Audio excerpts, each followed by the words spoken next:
পেহেলগাম হত্যাকাণ্ডৰ সৈতে জড়িত সন্ত্ৰাসবাদীৰ বিৰুদ্ধে ভাৰতে আৰম্ভ কৰিছিল নিজৰ যুঁজ অপাৰেশ্যন সিন্দুৰ। আৰু এই অপাৰেশ্যন সিন্দুৰৰ বিপক্ষে নিজৰ স্থিতি গ্ৰহণ কৰি পাকিস্তানে আক্ৰমণ কৰিছিল ভাৰতক। আৰু তাৰ যোগ্য প্ৰত্যুত্তৰ দিছে এতিয়া ভাৰতে। ভাৰতৰ প্ৰত্যুত্তৰত পাকিস্তান এক প্ৰকাৰ দিশহাৰা হৈছে, এক প্ৰকাৰ ধাৰাশায়ী হৈছে আৰু মুঠৰ ওপৰত পাকিস্তান এক প্ৰকাৰ ধ্বংসস্তূপত পৰিণত হ'বলৈ আগবাঢ়িছে। ভাৰতে পাকিস্তানৰ বিৰুদ্ধে শক্তিশালী মিছাইল প্ৰতিৰক্ষা ব্যৱস্থা S-400 চমুকৈ সুদৰ্শন চক্ৰ ব্যৱহাৰ কৰিছে।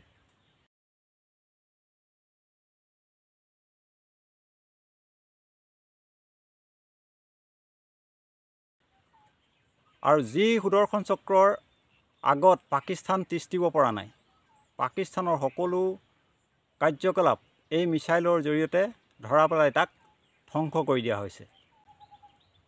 এতিয়া আমি জানো আহক এই এয়াৰ ডিফেন্স চিষ্টেম S-400 বা চমুকৈ সুদৰ্শন চক্ৰ প্ৰকৃততে কি।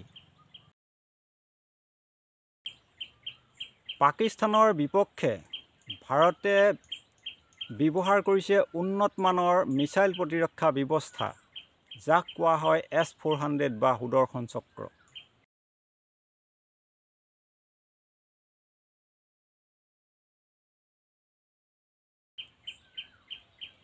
এই সুদৰ্শন চক্ৰ S-400 ভাৰতে ৰাছিয়াৰ পৰা ক্ৰয় কৰিছিল। প্ৰায় 35,000 কোটি টকাৰ চুক্তিৰ বিনিময়ত ৰাছিয়াৰ পৰা ভাৰতে লাভ কৰিছিল এই ৰক্ষা কৱচ।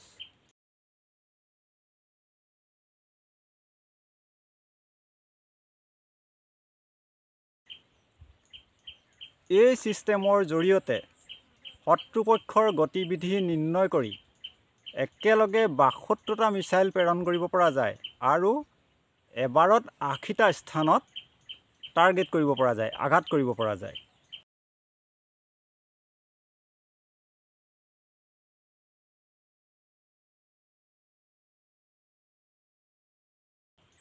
আৰু এই ছিষ্টেমৰ জৰিয়তেই পাকিস্তানৰ সকলো গতিবিধিক এতিয়া ভাৰতে নজৰত ৰাখি পাকিস্তানক এক প্ৰকাৰ বন্দী কৰি ৰাখিছে।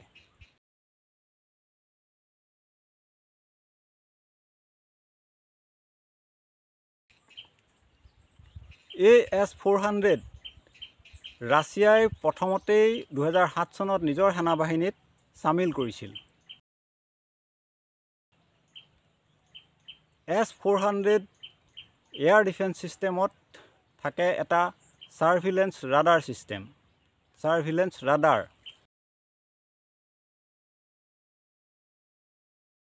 যাৰ জৰিয়তে শত্ৰুপক্ষক 600 কিলোমিটাৰ দূৰত্বতেই শত্ৰুপক্ষৰ গতিবিধি নিৰ্ণয় কৰিব পাৰে, শত্ৰুপক্ষক ধৰা পেলাব পাৰে।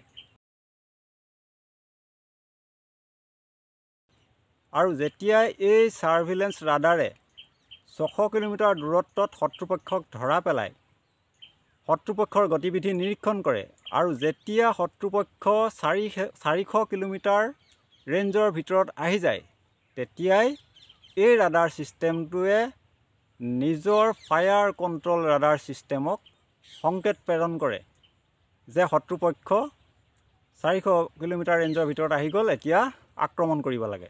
আৰু তেতিয়াই মিছাইল কণ্ট্ৰল ৰাডাৰ ছিষ্টেমে মিছাইল নিক্ষেপ কৰে আৰু মিছাইল নিক্ষেপ কৰি 400 কিলোমিটাৰ ৰেঞ্জত শত্ৰুপক্ষক ধ্বংস কৰিবলৈ সক্ষম হয়। এতিয়া এই ছিষ্টেমটোৱে ব্যৱহাৰ কৰি পাকিস্তানক এক প্ৰকাৰ বন্দী কৰি ৰাখিছে ভাৰতে। পাকিস্তানৰ সকলো গতিবিধি নিৰ্ণয় কৰিছে আৰু পাকিস্তানে প্ৰেৰণ কৰা ড্ৰোন এই ছিষ্টেমৰ আগত ধাৰাশায়ী হৈছে।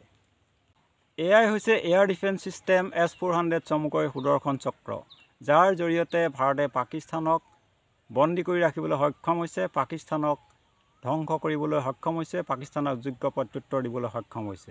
পৰৱৰ্তী পৰ্যায়ত দুয়োখন দেশে কেনেকুৱা ধৰণৰ স্থিতি গ্ৰহণ কৰে সেয়া হ'ব লক্ষণীয়।